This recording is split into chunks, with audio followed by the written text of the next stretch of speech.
2025 August 15 കർത്തടം saint George പള്ളി അങ്കണത്തിൽ നിന്നും ഇരുചക്ര വാഹനത്തിൽ ആരംഭിച്ച ഭാരത പര്യടന യാത്ര 68 ദിവസം പിന്നീട് തിരിച്ചെത്തിയ കർത്തടം തുണ്ടിയിൽ ആന്റണി സേവ്യർ മെഡോണ ദമ്പതിമാർക്ക് കർത്തടത്തെ വിവിധ സംഘടനകളുടെ ആഭിമുഖ്യത്തിൽ സ്വീകരണം നൽകി. മാലിപ്പുറം ജംഗ്ഷനിൽ നിന്നും ഇരുചക്ര വാഹനങ്ങളുടെ അകമ്പടിയോടെ കർത്തടം സെന്റ് ജോർജ് പാരിഷ് ഹാളിലേക്ക് എത്തുകയും മാതാപിതാക്കളായ ജോർജ്, മേരി എന്നിവർ ഇളനീര് നൽകി സ്വീകരിച്ചു. തുടർന്ന് നടന്ന സ്വീകരണ യോഗത്തിൽ മൈക്കിൾ ജിൽ സ്വാഗതം പറഞ്ഞു. ഇടവക വികാരി reverend father Francis Dixon Fernandes, Dominic Cherukodath, 7ാം വാർഡ് മെമ്പർ ഇൻസെൻഷ്യ ലെസ്ലി എന്നിവർ പൊന്നാടയും മെമന്റോയും നൽകി ആദരിച്ചു. തുടർന്ന് ആദരവ് ഏറ്റുവാങ്ങിയ ആന്റണി സേവ്യർ ഭാര്യ മെഡോണയും മറുപടി പ്രസംഗം നടത്തി.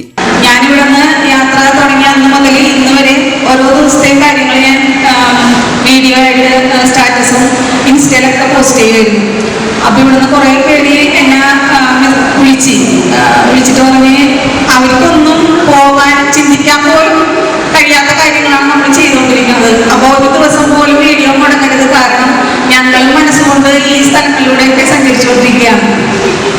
അപ്പൊ അതുകൊണ്ട് തന്നെ ഞാൻ ഏത് സ്ഥലത്ത് ചെന്നാലും അപ്പൊ തന്നെ ഫോട്ടോ എടുക്കും, അപ്പൊ തന്നെ പോസ്റ്റ് ചെയ്യും. കാരണം വൈകുന്നേരം ആവുമ്പോഴും ചില ദിവസങ്ങളിൽ വീഡിയോ കണ്ടില്ലെങ്കിൽ എനിക്ക് അപ്പൊ തന്നെ വിളി വരും, ഇപ്പൊ എവിടെ എത്തി, ഞങ്ങൾ വീഡിയോ കണ്ടില്ല എന്നൊക്കെ പറഞ്ഞിട്ട്.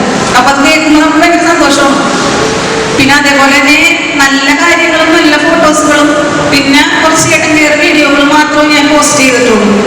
പക്ഷെ അതല്ലാണ്ട് നമ്മൾ വീഡിയോ എടുക്കാൻ പറ്റാത്തതും വീഡിയോ പോസ്റ്റ് ചെയ്യാൻ പറ്റാത്തതുമായിട്ടുള്ള കുറച്ച് കാര്യങ്ങൾ പറഞ്ഞതുപോലെ ഈ ദിവസങ്ങളിലൊക്കെ ഉണ്ടായിരുന്നു. ഗുജറാത്തിലേക്ക് കയറി കഴിഞ്ഞപ്പോൾ മെയിനായിട്ട് നമുക്ക് ഫുഡൊക്കെ നമ്മൾ വളരെ കൺട്രോൾ ചെയ്തിട്ടാണ് പോയത്. കാരണം കുറച്ച് ഡ്രൈ ഫ്രൂട്ട്സ് എടുത്തിട്ടുണ്ടായിരുന്നു. അത് കുറച്ച് ദിവസങ്ങൾ കഴിഞ്ഞപ്പോൾ തീർന്ന്. പിന്നെ ഈ പറഞ്ഞ പോലെ നമ്മുടെ ഗ്യാസിൽ ന്യൂഡിൽസ്, പിന്നെ വൈകുന്നേരം ആകുമ്പോൾ ഫ്രൂട്ട്സ്. പക്ഷെ ചായ ഞാൻ കുടിക്കാത്ത ഒരാളാണ്. പക്ഷെ യാത്രയിൽ എനിക്ക് തോന്നി ചായ കുടിച്ചേ പറ്റുള്ളൂ. കാരണം നമുക്ക് ഒരു എനർജി ഫീൽ ചെയ്യും. പക്ഷെ ഗുജറാത്തിലേക്ക് കയറി കഴിഞ്ഞപ്പോൾ എല്ലാ ഹോട്ടലുകളിലും പശുക്കളാണ്.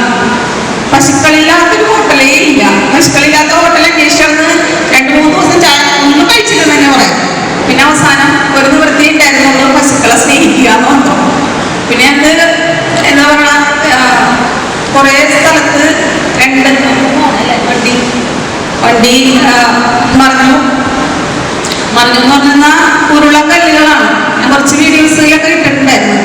നമുക്ക് വണ്ടി കൺട്രോൾ ചെയ്യാൻ പറ്റാത്ത രീതിയിൽ കയറേണ്ട വന്നപ്പോൾ 3 തവണ വണ്ടി മറിഞ്ഞു. പക്ഷെ ഒരു പോർട്ടൽ പോലും